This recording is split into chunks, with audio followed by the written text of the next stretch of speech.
Hi, we're Nevas Buildings. We're a small build team from the Netherlands and we build together to let people experience historical worlds through Minecraft.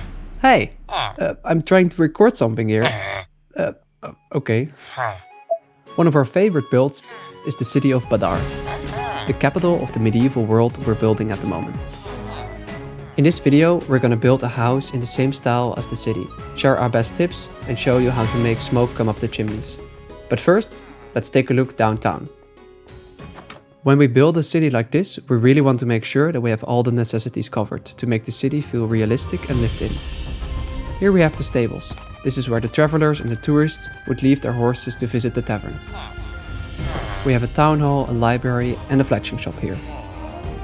The sewer system which leads to the river, graveyard, vineyard, castle and all sorts of other things. Oh yeah, that's one of them. This is the main square.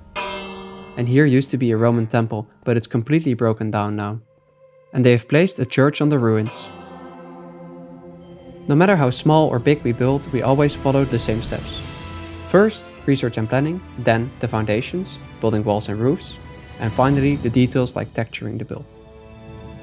Now we're gonna build a house in the same style we used in the city, a house for the landowner here at the edge of town. Even when we build in a smaller scale like this, we follow the same steps.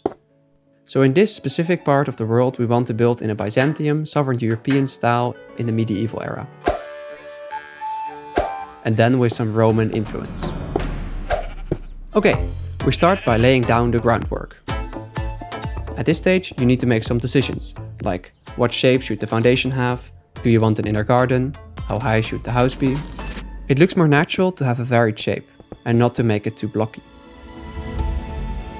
We started playing together, building some small buildings in a survival world. But as we played more, we wanted to make bigger builds. We felt limited in survival to do that. So we started a creative server and in one afternoon we had built like a whole church. We posted it to YouTube and it all went from there. We became more and more excited, more dedicated, and we are really happy to see how it has evolved over time to what it is now.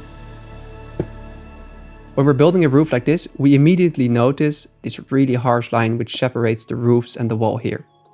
Something you could do to break up that line is to add some stairs, which makes it more interesting to look at. It would be normal to see some part of the building that supports this overhang, which is really important to make it feel realistic and lived in, to make it feel logical. So something in these times people really need is a fireplace. You need to warm the place somehow, and that could be really easily done with some stone bricks.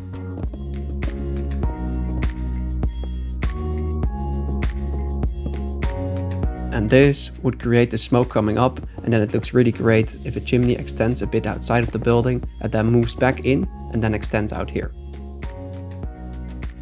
And then a trick you can do for having smoke coming out of the top. You could have a campfire on there and surround it with trapdoors, which would hide the fact that it's actually a campfire. This creates the chimney effect. Then we'll start texturing the build, because it's something very essential to our style. We really want to make it look detailed and weathered, and have some kind of indication that it has been there for a long time. It's not just something that was spawned in the world somewhere. It has been used and it was really built by people. And you could really easily do this with a stair. So place a stair either this way or that way, and it creates the effect of having like small bricks that maybe have fell down or are broken down, which I find really cool. Something to do as well is to integrate the nature with the build. We need to attach the roads to the rest of the build. So this texture consists of gravel and the sides of stone, and we just extend this to the gate.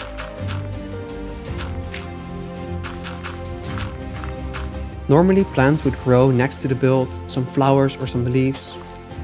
This makes it feel more at home in its environment, but also just grab some bone meal and have some tall grass and other things at the edge.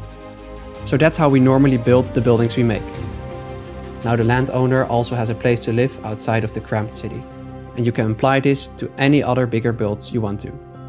If you want to know more about our builds and how we plan them, you can check out our link in the description. See you there!